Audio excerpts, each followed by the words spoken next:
एक छोटे से गांव में मित्रलाल नाम का एक गरीब किसान रहता था। उसकी पत्नी सुनीता और दो छोटे बच्चे थे। मित्रलाल और सुनीता बहुत ही मेहनती थे, लेकिन उनकी जमीन कमजोर थी और फसलें कम होती थीं। वे बड़ी मुश्किल से अपने घर का गुजारा करते थे। मित्रलाल का सपना था कि वह अपनी जमीन को और ज्यादा उपजाऊ बनाकर अपने परिवार को बेहतर जीवन दे सके। वह रात दिन मेहनत करता था, लेकिन किस्मत उसके साथ नहीं थी। वह रात होते ही अपने घर आ गया और खाना खाकर सो गया। रात में जब वह सो रहा था तो उसी रात मित्रलाल को एक अजीब सा सपना आया।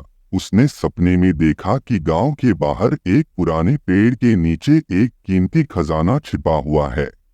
सुबह उठकर वह मुस्कुराया और सोचने लगा कि यह सिर्फ एक सपना था, हकीकत में ऐसा कुछ नहीं है। यह सोचकर वह अपने खेत पर काम करने के लिए चला गया।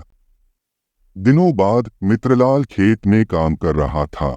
अचानक उसकी नजर उसी पेड़ पर पड़ी जो उसे सपने में दिखाई दिया था। उसे सपने की बात याद आई और उसने सोचा कि क्यों न किस्मत आजमाई जाए। क्या पता मेरा सपना सच हो जाए।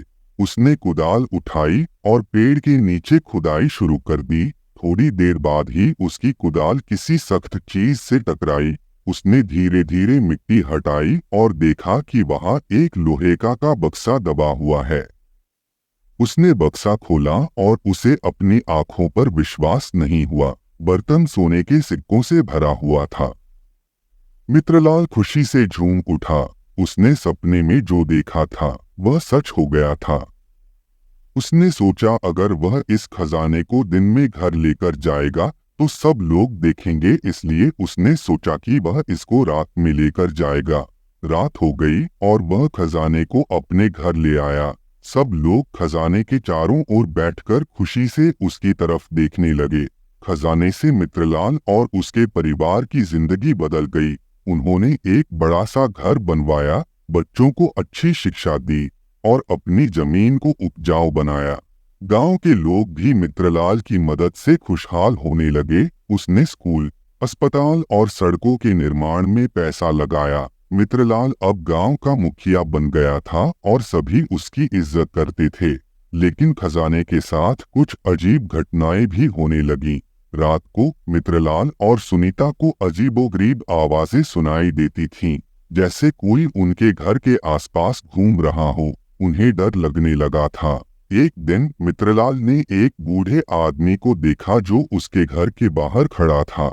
बूढ़े आदमी ने उसे बताया कि वह खजाना किसी भूत प्रेत का था और अब मित्रलाल और उसके परिवार को उसका श्राप झेलना होगा। मित्रलाल डर गया, लेकिन उसने हार नहीं मानी। उसने बूढ़े आदमी से पूछा कि वह श्राप से कैसे मुक्ति पा सकता है। बूढ़े आदमी ने कहा कि उसे खजाने का कुछ हिस्सा जरूरतमंदों को दान करना होगा। मित्रलाल ने तुरंत ही खजाने का एक हिस्सा गांव के गरीबों और किसानों को दान कर दिया। उसने स्कूल, अस्पताल और सड़कों के निर्माण में भी पैसा लगाया। धीरे धीरे अजीब घटनाएं बंद हो गईं और मित्रलाल और उसके परिवार को शांति मिल गई। इस कहानी से हमें सीख मिलती है कि कड़ी मेहनत और ईमानदारी से सफलता जरूर मिलती है। तो दोस्तों, अगर आपको वीडियो अच्छी लगी हो तो लाइक कर देना। चैनल पर अगर आप नए हो तो सब्सक्राइब कर लीजिए। तो मैं मिलता हूँ आपको किसी और नेक्स्ट वीडियो में।